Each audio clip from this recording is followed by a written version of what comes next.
जब दो समांतर रेखाओं को एक प्रतिच्छेदी रेखा काटती है तो इसमें 4 अंतःकोण बनते हैं, 4 अंतःकोण बनते हैं और 4 बाह्य कोण बनते हैं। इस चित्र में 3, 4, 5 और 6 ये जो कोण हैं, 3, 4, 5 और 6 ये वाले जो कोण हैं ये हैं अंतःकोण। इनको अंतःकोण क्यों बोलते हैं? क्योंकि ये दोनों पैरेलल लाइन के अंदर की ओर बन रहे हैं। और यदि मैं बात करूं 1, 2, 7 और 8 तो ये जो 1, 2, 7 और 8 हैं ये बाह्य कोण हैं, ये बाह्य कोण हैं। तो 1, 2, 7 और 8 बाह्य कोण है। क्यों? क्योंकि ये समांतर रेखाओं के बाहर की ओर बन रहे हैं। ठीक है, तो अभी देखो इसमें अंतःकोण भी दो प्रकार के होते हैं, सह अंतःकोण और एकांतर अंतःकोण। तो सह अंतःकोण कौन से कोण कहलाते हैं? जैसे ये 3 और 5 ये क्या हैं? सह अंतःकोण हैं, सह अंतःकोण। और सह अंतःकोणों की एक प्रॉपर्टी है कि इनका योग 180 अंश होता है। तो कोण 3 धन कोण 5 बराबर कितना होगा? 180 अंश। इसी प्रकार से हमारे 4 और 6 क्या हो जाएंगे? सह अंतःकोण हो जाएंगे। तो इनका योग भी कितना हो जाएगा? 180 अंश। अभी देखिए मैंने क्या बताया था, अंतःकोण दो प्रकार के होते हैं, सह अंतःकोण और एकांतर अंतःकोण। तो एकांतर अंतःकोण कौन से होंगे? एकांतर अंतःकोण देखिए जैसे ये कोण नंबर 3 है तो इसके साथ एकांतर अंतःकोण होगा, अंतः और एकांतर। तो 3 के बाद 4 को छोड़ा तो 6, ये वाला क्या हो जाएगा? 3 और 6 एकांतर अंतःकोण। जैसे मैं 4 की बात करूं तो 4 में 3 को छोड़ा 5 एकांतर अंतःकोण, 4 में 6 को छोड़ा 5 तो कितना हो गया? एकांतर अंतःकोण।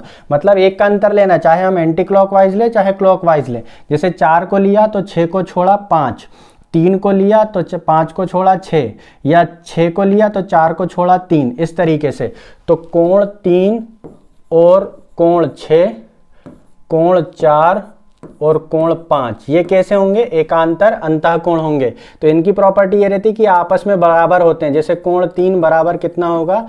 कोण 6, और कोण 4 बराबर कितना होगा? कोण 5। जैसे मान लो हमें किसी डायग्राम में ऐसा दिया हुआ है कि मान लो ये वाला कोण है 30 डिग्री, तो हमसे पूछा ये वाला कोण कितना होगा? तो ये 30 है तो इसको छोड़ के ये वाला कोण कितना होगा? 30 डिग्री होगा, क्योंकि ये कैसा है? एकांतर अंतःकोण। एक का अंतर लेके जो कोण आता है वो एकांतर अंतःकोण कहलाता है। हेलो फ्रेंड्स, मेरा नाम है उमेश टिकार और वीडियो का इंट्रोडक्शन देख के आप समझ ही गए होंगे कि आज हम ज्योमेट्री के बेसिक कॉन्सेप्ट क्लियर करने वाले हैं। तो आइए 1 बाय 1 हम अपने ज्योमेट्री के बेसिक कॉन्सेप्ट क्लियर करते हैं। आज के इस वीडियो में हम पढ़ने क्या वाले हैं? कोण और रेखा, एंगल और लाइन बोलते हैं जिनको, ट्राइंगल और उसके वेरियस सेंटर, कौन कौन से उसके सेंटर होते हैं। ठीक है, चतुर्भुज, समचतुर्भुज, समलंब चतुर्भुज, समांतर चतुर्भुज, वृत्त, और वृत्त की इंपॉर्टेंट जितनी भी थ्योरम्स हैं वो सारी हम आज 1 बाय 1 क्लियर करेंगे। तो चलिए बढ़ाते हैं अपने वीडियो को आगे। रेखा क्या होता है? एक असंख्य बिंदुओं का एक समूह होता है। जैसे ये बहुत सारे बिंदु हों ऐसे, उन सब का समूह क्या होता है? असंख्य बिंदुओं का समूह क्या होता है? रेखा होता है। जैसे बहुत सारे बिंदु हों और वो टाइट पैक हों, जुड़े हुए हों, तो वो क्या बन जाती है? एक रेखा बन जाती है। किरण, यदि रेखा को एक ही दिशा में बढ़ाया जाए तो उसे रेखा कहते हैं। जैसे मान लो ये एक रेखा है, ये आगे बढ़ती जा रही है, बढ़ती जा रही है, तो ये क्या होगी? क्या कहलाएगी? किरण। जो एक ही दिशा में बढ़े, इस तरफ ना बढ़े, है ना। कहाँ पे बढ़ाना है हमें? एक ही यूनिडायरेक्शनल बढ़ाना है ना, इस तरीके से। तो वो क्या कहलाएगी? किरण कहलाएगी। ठीक है, नेक्स्ट है हमारा रेखाखंड। एक ऐसी सरल रेखा जिसका प्रारंभ और अंत बिंदु ज्ञात हो, या ऐसी सरल रेखा जिसकी लंबाई ज्ञात हो, उसे क्या कहते हैं? रेखाखंड। वास्तव में जो जिसको हम अपने किताबों में या हम पढ़ते रहते हैं कि ये रेखा ए बी है, एक रेखा ए बी, तो ये ए रेखा नहीं है, ये क्या है? रेखाखंड है। क्यों? क्योंकि इसका प्रारंभिक और अंतिम बिंदु क्या है? हमें ज्ञात है। जैसे ए से बी, ये क्या है? एक रेखाखंड है, रेखा नहीं है, ये क्या है? एक रेखाखंड है। इसकी लंबाई कितनी है? मान लो सपोज 5 सेंटीमीटर है, तो इसकी लंबाई हमें ज्ञात है, इसका एंड पॉइंट हमें, स्टार्टिंग पॉइंट और एंड पॉइंट दोनों मालूम है, प्रारंभिक बिंदु और अंतिम बिंदु दोनों मालूम है, तो ये क्या कहलाएगा? रेखाखंड कहलाएगा। चलिए अगला, समांतर रेखा, है ना। ऐसी रेखाएं जो अनंत तक एक दूसरे से कभी भी ना मिलें, वो कैसी कहलाती हैं? समांतर रेखाएं कहती हैं। समान अंतर मतलब इनके बीच का जो अंतर है वो हमेशा क्या होगा? समान होगा। जैसे मान लो यहाँ पर 5 सेंटीमीटर है तो यहाँ पर भी कितना होगा? 5 सेंटीमीटर ही होगा। इस लाइन को मैं कितनी भी आगे बढ़ाते जाऊं, इनके बीच का डिस्टेंस कितना होगा? 5 सेंटीमीटर ही रहने वाला है। नाम से ही सजेस्टेड है समांतर रेखा। नाम से ही सजेस्टेड है क्या है? समांतर रेखा। इनके बीच का अंतर क्या है? समान है। ये कभी भी एक दूसरे से नहीं मिलती हैं। लंबवत रेखाएं ऐसी रेखाएं जो आपस में समकोण बनाती हैं। जैसे मान लो ये लाइन है और ये लाइन है तो ये कितने डिग्री का कोण बना रही हैं? 90 डिग्री का कोण बना रही हैं। तो ये रेखाएं कैसी कहलाएंगी? लंबवत रेखाएं। जैसे मान लो ये AB और CD, ये कैसी रेखाएं हैं? लंबवत रेखाएं। तो हम AB और CD लंबवत रेखाएं तो उसको कैसे दिखाते हैं हम? AB perpendicular to CD। और जो पैरेलल लाइन है, जैसे मान लो ये AB और CD, अगर ये पैरेलल लाइन है तो हम इसको कैसे लिखेंगे? AB parallel to CD। अगर यहीं कहीं हमें ऐसा लिखा हुआ दिखाई देता है तो इसका मतलब क्या है? AB और CD समांतर रेखाएं हैं। यदि हमें ऐसा लिखाई देता है तो हमें उसको क्या पढ़ेंगे? AB और CD परपेंडिकुलर लाइन है या लंबवत रेखाएं हैं। चलिए, समद्विभाजक रेखाएं ऐसी रेखाएं जो किसी रेखाखंड को दो बराबर भागों में विभाजित कर दे, तो वो क्या कहलाती है? समद्विभाजक रेखाएं कहलाती हैं। जैसे मान लो ये AB एक रेखा है और CD एक रेखा है। तो CD ने क्या किया? AB को दो बराबर भागों में बांट दिया। जैसे मान लो ये इस पूरी AB की लंबाई 10 सेंटीमीटर थी और A से C तक 5 सेंटीमीटर और C से B तक 5 सेंटीमीटर हो गई। इस कंडीशन में CD AB की समद्विभाजक रेखा कहलाएगी। समद्विभाजक रेखा क्या कहलाएगी? समद्विभाजक रेखा कहलाएगी। तो जो रेखा किसी एक अन्य रेखा को दो बराबर भागों में बांट दे वो क्या कहलाती है? समद्विभाजक रेखा कहलाती है। कोण, दो किरण जिनका आरंभिक बिंदु समान होता है कोण बनाती हैं। जैसे ये दो किरणें हैं, ये दो किरणें हैं, है ना, और एक ही डायरेक्शन में बढ़ रही हैं तो क्या कहलाएंगी? किरण कहलाएंगी। तो जिनका प्रारंभिक और प्रारंभिक बिंदु समान होता है, जैसे ये दोनों रेखाएं कहाँ से शुरू हुई हैं? इस पॉइंट से शुरू हुई हैं, तो ये दोनों रेखाएं क्या बनाएंगी? आपस में कोण बनाएंगी, है ना। कोण को हम झुकाव भी कहते हैं। दो, जैसे इसको हमेशा हम कैसे नापते हैं? जैसे यहाँ है, इससे इस कोण का एंटी क्लॉकवाइज डायरेक्शन में कितना झुकाव है ना, वो क्या कहलाएगा? थीटा कहलाएगा। तो जिनका आरंभिक बिंदु, जिन किरणों का आरंभिक बिंदु समान होता है वे क्या करती हैं? कोण बनाती हैं। कोण बनाने वाली किरणें भुजाएं कहलाती हैं तथा उभयनिष्ठ बिंदु शीर्ष कहलाता है। तो ये जो कोण बनाने वाली किरणें हैं, जैसे मान लो ये AB और ये AC, ठीक है, तो AB और AC क्या कहलाएंगी? भुजाएं, और A क्या कहलाएगा? उनका शीर्ष। चलिए अगला, कोणों के प्रकार, है ना। तो कोणों के प्रकार हम देखते हैं कि कोण कितने प्रकार के होते हैं। तो पहला है न्यून कोण। न्यून कोण, तो न्यून कोण ऐसा कोण जिसका मान 0 से 90 के बीच में हो, जैसे 30, 60, 45, 57, 47, 35, ये सारे क्या हैं? न्यून कोण हैं। समकोण, ऐसा कोण जिसका मान एग्जैक्ट 90 डिग्री हो। अगला है अधिक कोण। तो ऐसा कोण जिसका मान 90 से अधिक किंतु 180 से कम हो, तो वो कैसा कहलाता है? अधिक कोण। जैसे 100, 110, 120, 140, 179 तक क्या है? अधिक कोण है। 90 से 179, 91 से 170। जैसे ये कोण है हमारा 112 डिग्री ना, तो 90 से ये 90 है, ये 90 है। 90 से ज़्यादा वाले जितने भी कोण होंगे, 90 से ज़्यादा वाले जितने भी कोण होंगे और 180 से कम, मतलब इस लाइन के इस साइड और इस लाइन के इस साइड जितने भी कोण बन रहे हैं वो सारे कोण कौन से कहलाएंगे? अधिक कोण कहलाएंगे, ठीक है।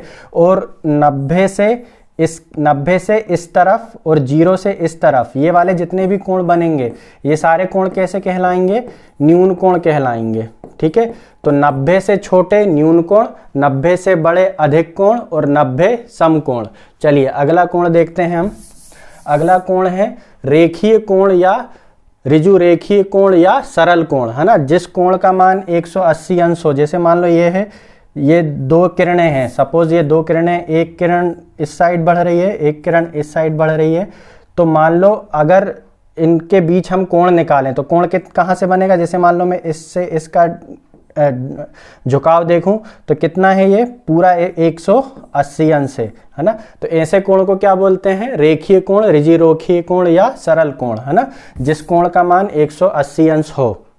बृहद कोण क्या होता है, 180 से बड़ा किंतु 360 से छोटा, 180 से बड़ा किंतु 360 से छोटा, वो कोण कैसा कहलाएगा, बृहद कोण कहलाएगा। जैसे अगर मैं इस डायरेक्शन में ऐसा कोण बनाऊं, ठीक है, डायरेक्शन इंपॉर्टेंट है कोण के लिए, इस डायरेक्शन में मैंने ये कोण बनाया तो ये क्या हो गया, 180 से ज़्यादा हो गया और पूरा 360 से क्या है, अभी भी कम है। तो ये वाला जो कोण होगा वो कैसा कोण होगा, बृहद कोण होगा, बृहद कोण होगा, ठीक है। इस कोण को मैं बोलूंगा बृहद कोण या प्रतिवर्ती कोण, बृहद कोण या प्रतिवर्ती कोण, 180 से ज़्यादा लेकिन 360 से कम। उसके बाद संपूर्ण कोण या वृत्तीय कोण, संपूर्ण कोण कैसा होगा, मान लो ये एक रेखा, दो रेखा थी, अब मान लो वो रेखा ऐसे घूमते घूमते उसका डायरेक्शन घूमते घूमते आया और आके यहीं वापस आ गया, तो उसने पूरा राउंड लगा लिया, और पूरा राउंड लगाने का मतलब क्या होता है, संपूर्ण कोण या वृत्तीय कोण, इसको कितना बोलते हैं, 360 डिग्री, ठीक है। किरणें हैं, दो किरणें हैं, अब ये किरण जैसे घड़ी का कांटा कैसे घूमता है, तो घड़ी का कांटा जैसे मान लो घूमते घूमते यहाँ आ गया तो ये कैसा है, न्यून कोण, फिर घूमते घूमते यहाँ आ गया तो समकोण, फिर यहाँ आ गया अधिक कोण, ये आ गया सरल कोण, बृहद कोण, संपूर्ण कोण। आ रही है बात समझ में। तो अगर मैं इसको 4 सेगमेंट में डिवाइड करूं तो जैसे मान लो ये है 0, ये है 90, ये है 180, ये 180 से ज़्यादा वाले सारे कोण, 270 का कुछ भी नहीं है ना। तो 90 से इस तरफ वाले जितने भी कोण हैं, ये कोण, ये सारे कोण कौन से कहलाएंगे, ये सारे कोण कौन से कहलाएंगे, हमारे न्यून कोण, ठीक। 90 और 180 के बीच में, 90 और 180 के बीच में कितने कहलाएंगे, अधिक कोण, ठीक है। और 180 से 360 के पहले तक, मतलब 180 से बड़ा लेकिन 360 से छोटा, तो ये कैसे कहलाएंगे, बृहद कोण या प्रतिवर्ती कोण, ये कैसे कहलाएंगे, बृहद कोण या प्रतिवर्ती कोण। और पूरा 360 यहां से घूम के पूरा 360 पे आ गया तो क्या कहलाएगा, संपूर्ण कोण। पूरे 90 पे फिट हो गया, 90 पे फिट हो गया समकोण, पूरा 180 पे आ गया सरल कोण, और 360 पे हो गया तो संपूर्ण कोण। चलिए आप लोग समझ गए होंगे। पूरक कोण, अनुपूरक कोण या कोटि पूरक कोण, जब दो कोणों का योग 90 अंश हो वह आपस में पूरक कोण कहलाते हैं। जैसे 30 डिग्री और 60 डिग्री, ये कैसे कोण है, पूरक कोण है।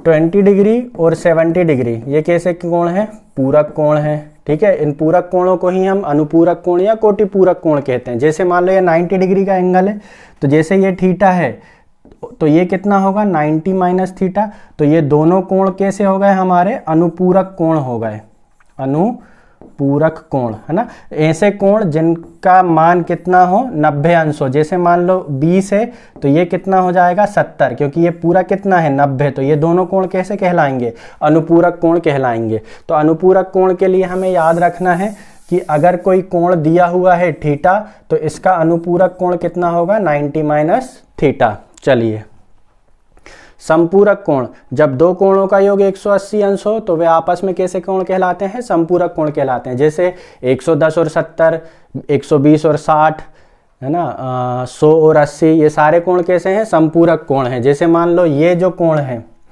ये अगर थीटा है तो ये कितना होगा, 180 माइनस थीटा, क्योंकि ये पूरा कितना है, 180। जैसे मान लो ये 10 है तो ये कितना होगा, 170, है ना, क्योंकि पूरा कोण कितना है, 180। सरल रेखी कोण, सरल पूरी रेखा पर बनने वाला कोण कितना होता है, 180। तो अगर ये थीटा है तो ये कितना होगा, 180 माइनस थीटा। जिस तरीके से पूरक कोणों का योग कितना होता है, 90 अंश, इसी तरीके से संपूरक कोणों का योग कितना होता है, 180 अंश।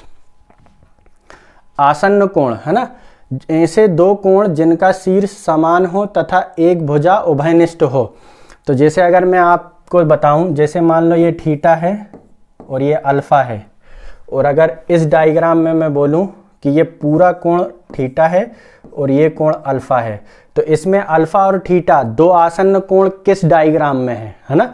तो किस डायग्राम में है, ये वाले डायग्राम में है। क्यों, क्योंकि दोनों के शीर्ष तो समान है, दोनों कोणों के शीर्ष समान है, इस कंडीशन में भी और इस कंडीशन में भी। लेकिन उभयनिष्ठ भुजा, उभयनिष्ठ भुजा किस में है, इसमें है। ये वाली जो भुजा है, जैसे मान लो ए बी सी और डी है ना, तो जो ए सी है वो कोण ए बी ए सी में और कोण सी ए डी में, दोनों में क्या है, भुजा ए सी क्या है, उभयनिष्ठ भुजा है। इन दोनों कोणों में, जैसे मैं इस कोण की बात करूं, ये वाले कोण की, तो उसमें भी ए सी आ रहा है। और यदि मैं इस कोण की बात करूं तो भी क्या हो रहा है, ए सी आ रहा है। तो ए सी क्या हो गई मेरी, उभयनिष्ठ भुजा। तो जो उभयनिष्ठ भुजा है वो होना जरूरी है। इसमें कोई उभयनिष्ठ भुजा है क्या, इस कोण में ये वाला हो गई और इस कोण में ये हो गया, तो कोई उभयनिष्ठ भुजा आई क्या, हमारी नहीं आई। तो इसलिए ये वाला क्या है, आसन्न कोण नहीं है। ये वाले कोण क्या है, आसन्न कोण है। शीर्षाभिमुख कोण, शीर्षाभिमुख कोण मतलब क्या, जिनका शीर्ष एक समान हो। जैसे ये वाला जो कोण है, इसके शीर्षाभिमुख कोण कौन सा होगा, ये समान शीर्ष लेकिन विमुख, इसका मुख ऊपर की तरफ है, इसका मुख नीचे की तरफ है। तो ये कैसा हो गया, समान शीर्ष लेकिन विमुख। तो कैसे कोण कहलाएंगे, शीर्षाभिमुख कोण। तो हम लिखते हैं VOA, वर्टिकली अपोजिट एंगल, है ना। जैसे मान लो ये 30 डिग्री है तो ये भी कितना होगा, 30 डिग्री है। मान लो ये 40 डिग्री है तो ये भी कितना होगा, 40 डिग्री होगा। जैसे मान लो ये डायग्राम है, इसमें यहाँ पर 70 डिग्री है तो ये वाला कोण भी कितना होगा, 70 डिग्री। और ये अगर 110 डिग्री है तो ये वाला कितना होगा, 110 डिग्री होगा। तो ये शीर्षाभिमुख कोण आपस में बराबर होते। अगला है तिर्यक रेखा। वह रेखा जो दो या दो से अधिक समांतर या असमांतर रेखाओं को काटती है तिर्यक रेखा कहलाती है। जैसे मान लो इस डायग्राम में AB और CD दो समांतर रेखाएं हैं, तो ये PQ क्या होगी, एक तिर्यक रेखा होगी। क्यों, क्योंकि ये AB और CD दो समांतर रेखाओं को प्रतिच्छेद कर रही है, काट रही है। तो PQ यहाँ पर क्या हो जाएगी, तिर्यक रेखा हो जाएगी। ठीक है। जब एक तिर्यक रेखा दो समांतर या असमांतर रेखाओं को काटती है तो 4 अंतः एवं 4 बाह्य कोण बनते हैं। जब एक तिर्यक रेखा समांतर रेखा को, दो समांतर रेखाओं को काटती है तो 4 अंतः एवं 4 बाह्य कोण बनते हैं। तो अंतः कोण कौन से होंगे, जो समांतर रेखाओं के अंदर बन रहा है। जैसे ये एक और ये एक, तो ये क्या हो गए, अंतः कोण। ऐसी बाह्य कोण की बात करेंगे तो कहाँ बनेंगे, वो समांतर रेखाओं के बाहर की ओर। तो ये जो एक ये कोण, एक ये कोण और एक ये कोण और एक ये कोण, ये कैसे हो गए, बाह्य कोण। तो जब दो समांतर रेखाओं को एक तिर्यक रेखा काटती है तो 4 अंतः कोण बनते हैं और 4 बाह्य कोण बनते हैं। नेक्स्ट है हमारा अंतः एकांतर कोण। तो अभी मैंने बताया था कि जब एक दो समांतर रेखाओं को एक तिर्यक रेखा काटती है तो 4 अंतः कोण बनते हैं।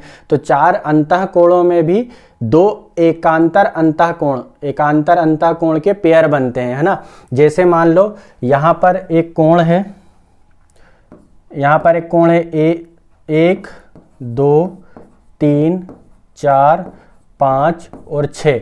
तो यहाँ पर 3 4 5 और 6 कहाँ बन रहे हैं, अंदर की ओर। तो वो कैसे कोण है, अंतः कोण है। जिनमें से 3 और 6 और 4 और 5 कैसे हैं, एकांतर अंतः कोण हैं। जैसे 3 को लिया तो 5 को छोड़ा, 1 का अंतर, 3 को लिया 5 को छोड़ा तो क्या, कौन सा कोण आ गया, 6। तो ये जो 3 और 6 जो हैं वो कैसे हो गए, अंतः एकांतर कोण। कैसे हो गए, अंतः एकांतर कोण, अंतः एकांतर कोण। और 4 और 5, देखो 4 को लिया 6 को छोड़ा तो कौन सा कोण आ गया, 5। तो 4 और 5 भी कैसे हो गए, अंतः एकांतर कोण। कैसे हो गए, अंतः एकांतर कोण। तो अंतः एकांतर कोणों की प्रॉपर्टी क्या है, ये आपस में बराबर होते हैं। सबसे इंपॉर्टेंट बात ये याद रखने वाली ये है कि ये आपस में बराबर होते। तो कोण 3 बराबर क्या होगा, कोण 6, और कोण 4 बराबर क्या होगा, कोण 5, है ना। तो यहां पर देखिए जैसे मान लो ये कोण है तो ये कोण के अंतः एकांतर कोण कौन सा होगा, इसको लिया, इसको छोड़ के ये वाला। अगर मान लो इसका मान 30 डिग्री है तो इसका मान भी कितना होगा, 30 डिग्री होगा। ठीक है। अगर मान लो इसका मान 40 डिग्री है तो इसको छोड़ के ये वाला कोण कितना होगा, 40 डिग्री। अंतः एकांतर कोण, अंतः एकांतर कोण ये कैसे होते हैं, आपस में बराबर होते हैं। चलिए अगला देखते हैं। बाह्य एकांतर कोण, जिस तरीके से अंतः एकांतर कोण थे इसी तरीके से कैसे होंगे हमारे बाह्य एकांतर कोण भी होंगे। ये दो समांतर रेखाओं को एक तिर्यक रेखा काट रही, तो बाह्य कोण कौन कौन से हैं, जैसे मान लो ये था 1 2 3 4 5 6 7 और 8, तो कोण 1 और कोण 1 2 7 8 कैसे हैं, बाह्य कोण हैं। अब बाह्य कोण में भी बाह्य एकांतर, तो बाह्य कोणों में देखो एक बाह्य कोण है, उसके बाद 7 को छोड़ा तो कहाँ पे पहुंच गया मैं 8 पे, तो कोण 1 और कोण 8 कैसे हैं, बाह्य एकांतर कोण, बाह्य एकांतर कोण। इसी तरीके से यदि मैं 2 की बात करूं तो 2 को लिया, 8 को छोड़ा तो कहां पहुंच गया मैं 7 पे, तो 2 और कोण 7 ये भी क्या है, बाह्य एकांतर कोण है। जिस तरीके से अंतः एकांतर कोण आपस में बराबर होते हैं, इसी प्रकार बाह्य एकांतर कोण भी आपस में बराबर होते हैं। जैसे कोण 1 का मान मान लो जैसे 30 डिग्री दिया है, तो कोण 8 का मान भी कितना होगा, 30 डिग्री होगा। कोण 2 का मान यदि 40 डिग्री दिया हुआ है, तो कोण 7 का मान भी कितना होगा, 40 डिग्री होगा। जैसे हम देख ही रहे थे 1 2 3 4 5 6 7 और 8 है ना। तो कोण 1 2 7 और 8 कैसे हैं, बाह्य कोण हैं, जिनमें कोण 1 और कोण 8, कोण 1 और कोण 8 और कोण 2 और कोण 7 ये कैसे हैं, आपस में बाह्य एकांतर कोण के जोड़े हैं। 1 के बाद 7 को छोड़ा 8, 2 के बाद 8 को छोड़ा 7, तो कैसे हो गए बाह्य एकांतर कोण। और ये भी कैसे होते हैं, आपस में बराबर होते हैं। सह अंतः कोण है ना, तो जैसे मान लो ये डायग्राम दिया हुआ है, इसमें ये कोण और ये कोण ये कैसे अंतः कोण है और सह अंतः कोण है, मतलब तिर्यक रेखा के एक ही साइड हैं, तो इनको क्या बोलेंगे, सह अंतः कोण। तो जैसे अगर ये 30 डिग्री है तो ये कितना होगा, 150 डिग्री होगा। क्यों, क्योंकि सह अंतः कोणों का योग 180 अंश होता है। जैसे मान लो ये 30 है तो ये कितना होगा, 150। ठीक है, ये 30 है, इसको छोड़ा तो ये कितना होगा, 30। अब ये 30 है तो ये पूरी रेखा पर कितना बनेगा, 180, तो ये 30 है तो ये कितना होगा, 150। ऐसे ही सहबाह्य कोण होते हैं। जैसे मान लो ये वाला कोण 40 है तो ये वाला कोण कितना होगा, 140 है ना। देखिए ये 40 है, जैसे मान लो ये कोण को मैंने मन से मान लिया, ये वाले बाह्य कोण को मन से मान लिया मैंने 40, तो ये कितना होगा, 140 है ना, क्योंकि पूरी रेखा का कोण कितना होता है, 180। अब ये 140 है तो ये कितना होगा, 40, क्योंकि सहअंतः कोणों का योग कितना होता है, 180।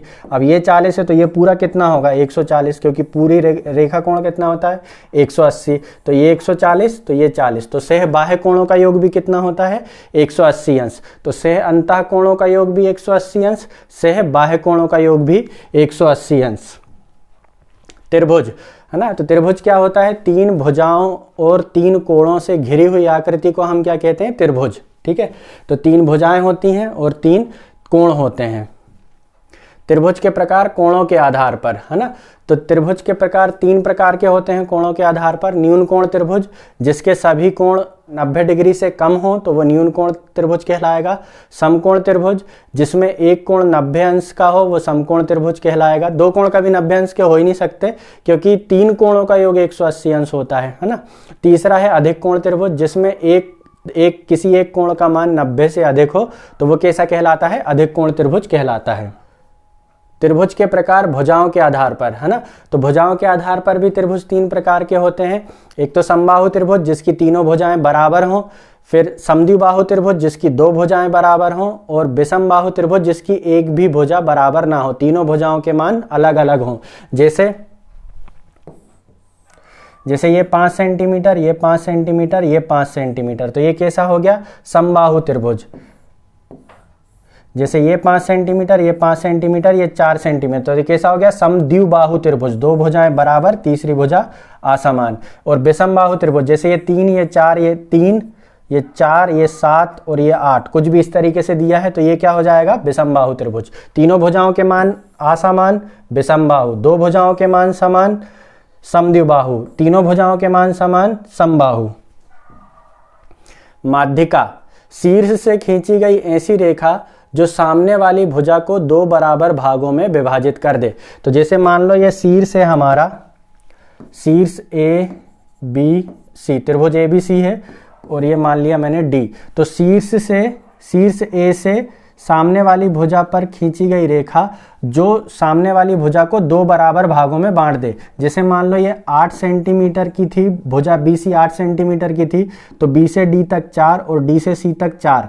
ऐसा इस A से खींची गई रेखा ने BC को दो बराबर भागों में विभाजित कर दिया। तो ये जो रेखा AD कहलाएगी, ये इस त्रिभुज की क्या कहलाएगी? माध्यिका।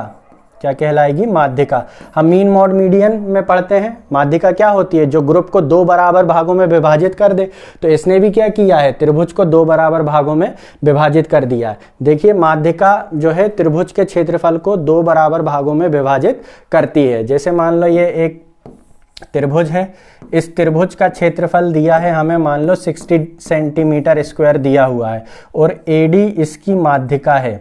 AD इसकी माध्यिका है। अब तो हमें बोलेगा त्रिभुज ABD का क्षेत्रफल बराबर क्वेश्चन मार्क, ABD का क्षेत्रफल बताइए। तो पूरे त्रिभुज ABC का क्षेत्रफल कितना था? 60 डिग्री। तो ABD का कितना होगा? 30। और ADC का कितना होगा? 30, क्योंकि AD क्या करती? त्रिभुज को दो बराबर भागों में विभाजित कर देती है। चलिए, त्रिभुज की तीन माध्यिकाएं होती हैं।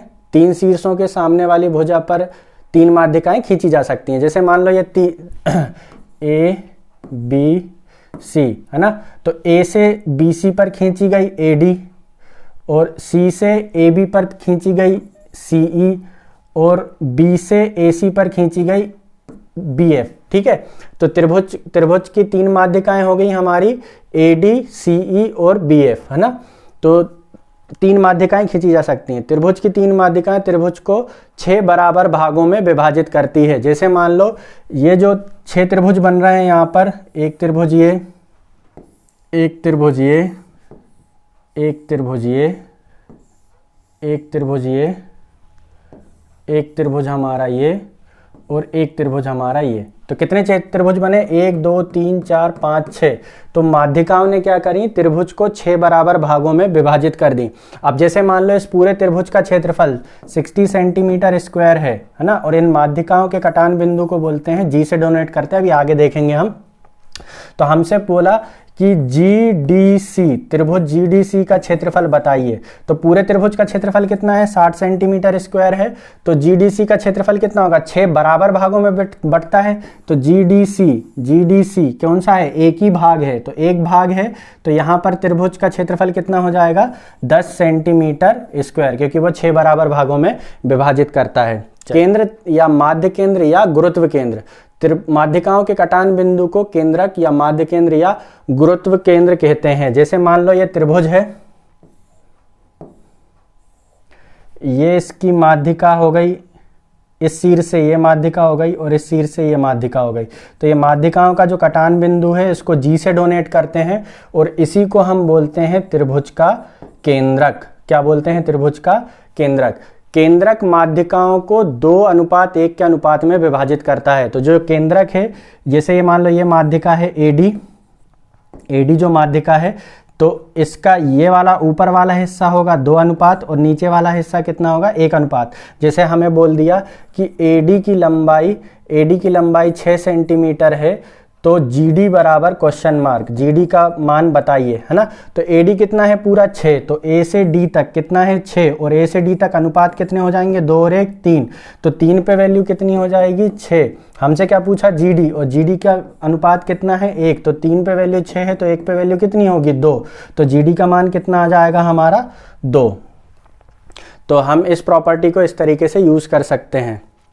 अभी नेक्स्ट हमारा है इसी में कि केंद्रक से शीर्षों को मिलाने पर त्रिभुज 3 बराबर भागों में विभाजित हो जाता है। जैसे मान लो ये त्रिभुज है, ये इसका केंद्रक है G, तो केंद्रक से शीर्षों को मिलाने पर त्रिभुज 3 बराबर भागों में विभाजित हो जाता है।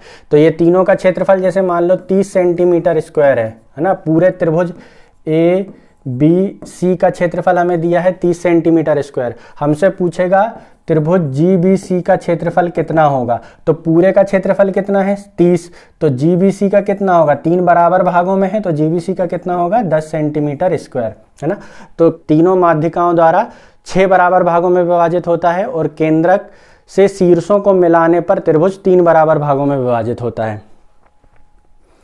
अंतः केंद्र, त्रिभुज के अंतः कोणों के समद्विभाजकों का कटान बिंदु अंतः केंद्र कहलाता है। त्रिभुज के अंतः कोणों के समद्विभाजक, तो जैसे मान लो ये ABC एक त्रिभुज है।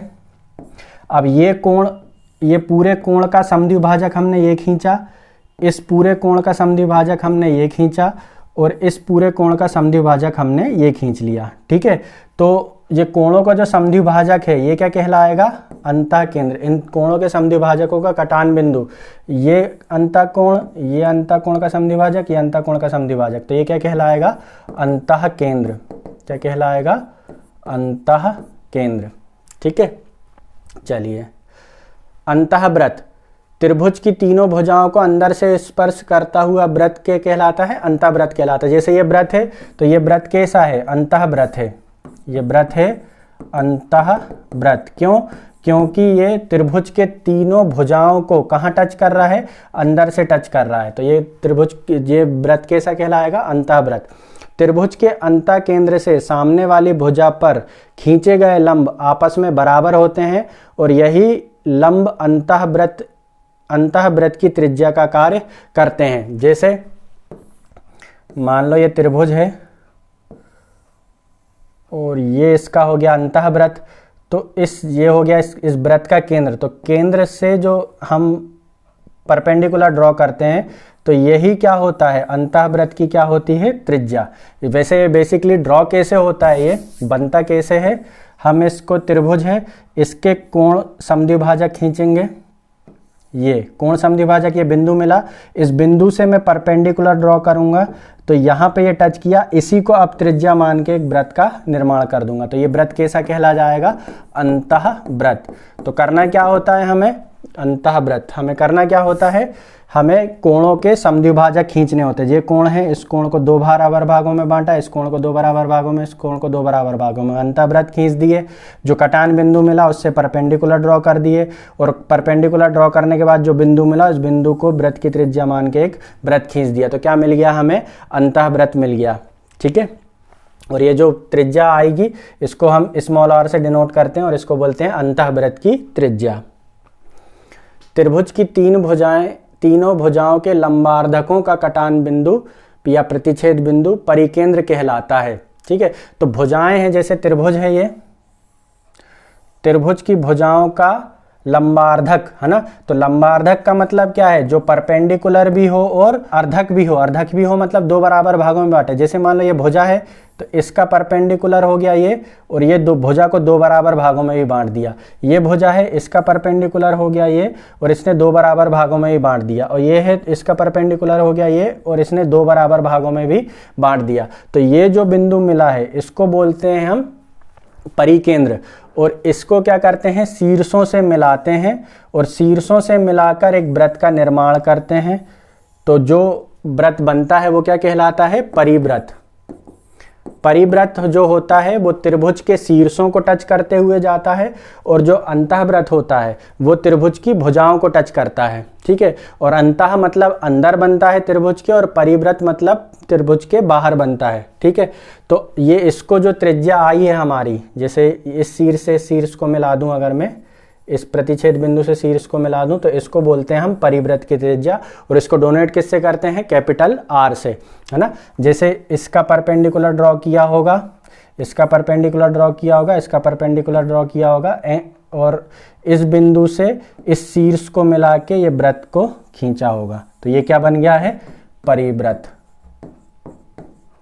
ठीक है, चलिए।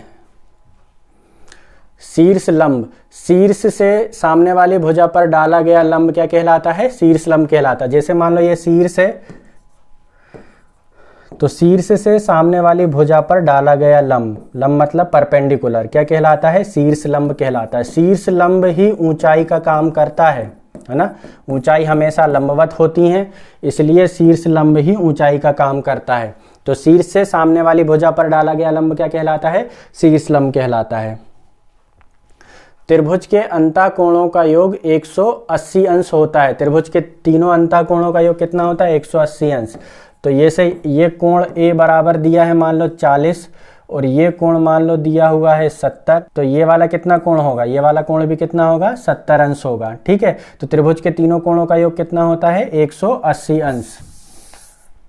कोण ए, कोण बी और कोण सी, तो हम यहाँ लिखेंगे कोण ए धन कोण बी धन कोण सी बराबर कितना होगा, 180 अंश। क्यों, क्योंकि त्रिभुज के तीनों कोणों का योग कितना होता है, 180 अंश होता है। और त्रिभुज के तीनों बाह्य कोणों का योग कितना होता है, 360 अंश होता है। जैसे मान लो मैं इसको लूँ यहाँ पे 30 डिग्री, तो ये कितना होगा, 150, क्योंकि सरल रेखा पर कितना बनता है, 180, तो ये 30 हुआ, तो ये कितना होगा, 150।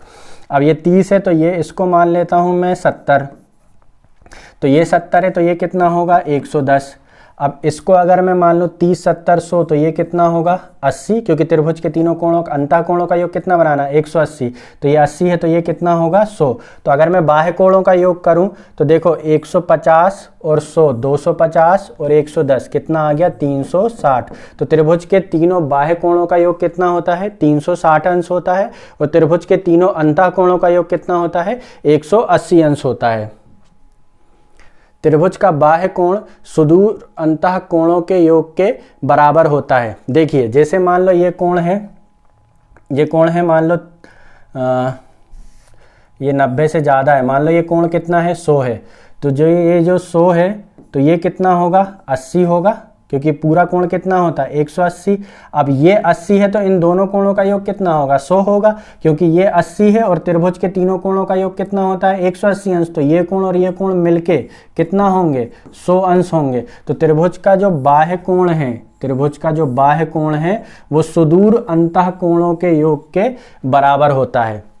किसी भी त्रिभुज में बड़ी भुजा के सामने का कोण बड़ा, छोटी भुजा के सामने का कोण छोटा तथा बराबर भुजाओं के सामने के कोण बराबर होते हैं। छोटा नहीं, क्या होते हैं, बराबर होते हैं। त्रिभुज के जैसे मान लो ये त्रिभुज है, ये त्रिभुज में अगर ये 5 है, ये 7 है और ये 5 है, तो जैसे 5 के सामने अगर 30 डिग्री का कोण बन रहा है तो 7 के सामने 30 से ज़्यादा का कोण बनेगा, और 5 के सामने 30 है तो 5 के सामने भी कितना बनेगा, 30 डिग्री का ही कोण बनेगा।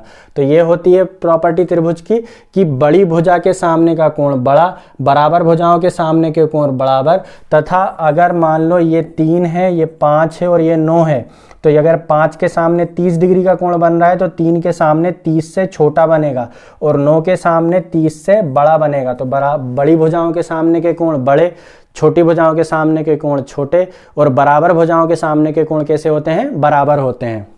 समरूपता के परिणाम स्वरूप, जैसे मान लो त्रिभुज की एक तो समरूपता सिद्ध करने के लिए हमें आता नहीं है ना, तो समरूपता के जो परिणाम हैं हमें उनको इस्तेमाल करके क्वेश्चंस देते हैं, तो उनके परिणाम हमें पता होना चाहिए कि संगत भुजाओं का अनुपात संगत शीर्ष लंबों के अनुपात के, संगत माध्यिकाओं के अनुपात के, संगत परित्रिज्याओं के अनुपात के, अंतःत्रिज्याओं के अनुपात के, परिमापों के अनुपात के और कोणार्धकों के अनुपात के बराबर होता है। जैसे मान लो दो समरूप त्रिभुज हैं, बोल दिया त्रिभुज ABC और त्रिभुज PQR समरूप त्रिभुज हैं, तो बोलेगा यदि इनकी भुजाओं का अनुपात 1:2 है तो इनकी संगत परिमापों का अनुपात क्या होगा, तो परिमापों का अनुपात भी कितना हो जाएगा, 1:2। संगत ऊंचाइयों का अनुपात कितना होगा, 1:2। संगत परित्रिज्याओं का अनुपात कितना होगा, 1:2। या अगर देखो भुजाओं का अनुपात जैसे मान लो परिमापों के अनुपात के बराबर है, तो परिमापों का अनुपात क्या कोणार्धकों के अनुपात के बराबर नहीं होगा, क्या शीर्ष लंबों के अनुपातों के बराबर नहीं होगा। तो जब ये इसके बराबर ये है और ये इसके बराबर है तो ये दोनों भी आपस में कैसे होंगे, बराबर होंगे। तो यहाँ पर समझने वाली बात यह है कि जरूरी नहीं है कि हमें भुजाओं के अनुपात के ही बराबर करना है, हम संगत शीर्ष लंबों का अनुपात परिमाप के अनुपात के बराबर कर सकते हैं, संगत माध्यिकाओं का अनुपात कोणार्धकों के अनुपात के बराबर कर सकते हैं, संगत परित्रिज्याओं का अनुपात अंतः त्रिज्याओं के अनुपात के बराबर भी कर सकते हैं। और यदि एक नेक्स्ट प्रॉपर्टी है, यदि दो त्रिभुज समरूप हैं तो इनके क्षेत्रफलों का अनुपात इनकी संगत भुजाओं के वर्गों के अनुपात के बराबर होता है। तो सीधी सी बात इसमें समझने वाली ये है कि जो सिंगल डायमेंशनल चीज़ें हैं वो हमेशा आपस में बराबर होंगी, और यदि जो 2 डायमेंशनल चीज़ें हैं है ना वो स्क्वायर के बराबर होंगी, 3 डायमेंशनल चीज़ें क्यूब के बराबर होंगी, या एक स्क्वायर और एक सिंगल डायरेक्शनल के मल्टीप्लाई के बराबर होंगी तब आयतन आता है, ठीक है। तो संगत भुजाओं का अनुपात, भुजाएं काय में नापते हैं हम, सेंटीमीटर में, परिमाप काय में नापते हैं, सेंटीमीटर, दोनों आपस में कैसे होंगे इनके अनुपात, बराबर। परित्रिज्या सेंटीमीटर में, माध्यिका सेंटीमीटर में, तो दोनों के अनुपात कैसे होंगे, बराबर। लेकिन क्षेत्रफल को हम काय में नापते हैं, सेंटीमीटर स्क्वायर में, और भुजा को काय में नापते हैं, सेंटीमीटर में। तो सेंटीमीटर से सेंटीमीटर स्क्वायर लाने के लिए क्या करना पड़ेगा, स्क्वायर करना पड़ेगा। तो भुजाओं के वर्गों के, तो एरिया क्या होता है, एरिया बराबर क्या होता है, भुजा के वर्गों के अनुपात के बराबर होता है। जैसे मान लो किसी त्रिभुज का क्षेत्रफल 1:4 दिया है, तो उसकी भुजाओं का अनुपात क्या होगा, समरूप त्रिभुज है तो भुजाओं का अनुपात कितना होगा, 1:2, है ना, क्योंकि इसके वर्ग के बराबर होता है, भुजाओं के वर्ग के बराबर होता है क्षेत्रफल का अनुपात, ठीक है। चलिए, थेल या थेल्स थ्योरम, है ना, थेल की प्रमेय बोलते हैं जिसको, त्रिभुज की किसी भुजा के समांतर खींची गई रेखा शेष दो भुजाओं को समान अनुपात में विभाजित करती है। जैसे ये रेखा ए बी और सी, त्रिभुज ए बी सी है, और इसके समांतर एक रेखा जो है वो डी और ई है, इसके समांतर एक रेखा क्या है, डी और ई है। यहां से लेके यहां तक का जो अनुपात है और यहाँ से यहाँ तक का जो अनुपात है, वही अनुपात यहाँ से यहाँ तक और यहाँ से यहाँ तक होगा। कहने का मतलब क्या है, AD के बटे में DB बराबर AE के बटे में EC होगा, ठीक है। इसी को बोलते हैं थेल्स प्रमेय। लेकिन ये जरूरी नहीं है केवल इतना इतना, देखो मैं इसको ऐसे भी लिख सकता हूँ, A से B तक गया मैं, A से B तक गया और फिर D से B तक गया, तो AB के बटे में यदि मैंने DB लिखा है तो यहाँ पे भी क्या लिखना पड़ेगा मेरे को, AC के बटे में EC, क्या लिखना पड़ेगा, AC के बटे में EC, ठीक है। ये सर्वांग समता के फॉर्मूले को यूज करते हैं, सर्वांग समता की थ्योरी को यूज करते हैं। तो मैं अगर A से B तक जा रहा हूं फिर D से B तक जा रहा हूं, तो इस तरफ भी मुझे A से C तक और E से C तक जाना पड़ेगा। अगर मान लो मुझे ऐसा दिया है AD के बटे में AB, तो मुझे यहाँ पे क्या लिखना पड़ेगा, जैसे AD तो यहाँ पे क्या है AE, और नीचे क्या दिया है AB, A से लेके B तक, तो यहाँ भी क्या आएगा A से लेके C तक, तो क्या हो जाएगा AC। तो ये थेल्स प्रमेय को इस्तेमाल करके हमें क्वेश्चंस देते हैं सीधे सीधे। जैसे मान लो यहाँ पे दिया है AD का मान दिया है 5 और AB का मान दिया है 9, है ना, और AE का मान हमें दे रखा है 10, तो हमसे AC का मान पूछा है। तो A से लेके D तक कितना है 5 और A से लेके B तक कितना है 9, यहाँ पर A से लेके E तक कितना है 5 का डबल 10, तो यहाँ A से लेके C तक कितना होगा 9 का डबल 18, तो AC की लंबाई कितनी हो जाएगी 18 सेंटीमीटर। तो इस तरीके से हमें थेल्स थ्योरम का इस्तेमाल करके भुजाओं की लंबाई के क्वेश्चन दिए जाते हैं। अंतःकोण अर्धक प्रमेय, है ना, त्रिभुज की किसी कोण का अर्धक सामने वाली भुजा को शेष दो भुजाओं के अनुपात में विभाजित करता है। जैसे मान लो ये शीर्ष है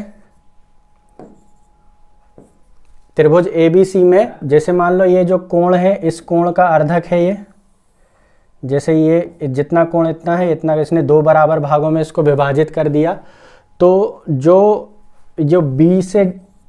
B से D का जो अनुपात है और D से C का जो अनुपात है वो AB और AC के अनुपात में होगा। इसका मतलब क्या है, AB के बटे में AC बराबर कितना होगा, BD के बटे में DC, ठीक है। इसका ये कहलाता है अंतःकोण अर्धक प्रमेय। इस शीर्ष से सामने वाली भुजा पर खींचा गया कोणार्धक ये दो भुजाओं को इन दो भुजाओं के शेष दो भुजाओं के शीर्ष किस पे खींचा गया है, BC पर, तो शेष दो भुजाएं कौन सी बची, AB और AC। तो जो इसने BC को किस दो भागों में बांटा होगा, किस अनुपात में बांटा होगा, AB और AC के, क्योंकि BC पर गया है कोणार्धक तो किन दो भुजाओं के अनुपात में बटेगा, AB और AC के अनुपात में वो बटेगा। चलिए, मध्य बिंदु प्रमेय। किसी त्रिभुज के दो भुजाओं के मध्य बिंदुओं को मिलाने वाली रेखा तीसरी भुजा के समांतर तथा उसकी आधी होती है। जैसे मान लो ये त्रिभुज ABC है और इसका मध्य बिंदु मान लो इस AB का मध्य बिंदु D है और AC का मध्य बिंदु E है, ठीक है। तो ये जो भुजा ADE बनेगी वो इस भुजा BC के कहाँ होगी, समांतर होगी। और जैसे मान लो भुजा BC की लंबाई 10 सेंटीमीटर है तो भुजा DE की लंबाई कितनी होगी, 5 सेंटीमीटर होगी, है ना। तो हमें क्या याद रखना है, दो भुजाओं के मध्य बिंदु को मिलाने वाली रेखा तीसरी भुजा के समांतर होती है। तीसरी भुजा के क्या होती है, समांतर होती है। जैसे मान लो ये है, इसका मध्य बिंदु ये हो गया, इसका मध्य बिंदु ये हो गया, तो ये क्या होगी, इस तीसरी ये वाली रेखा और ये वाली रेखा के मध्य बिंदु हैं, तो तीसरी बची रेखा कौन सी होगी, ये वाली। तो ये वाली जो रेखा है इस रेखा के क्या होगी, समांतर होगी। कैसी होगी, समांतर होगी। और इस रेखा की आधी, जैसे इसकी 8 सेंटीमीटर है तो इसकी लंबाई कितनी होगी, 4 सेंटीमीटर होगी। इसी को क्या बोलते हैं हम, मध्य बिंदु प्रमेय बोलते हैं।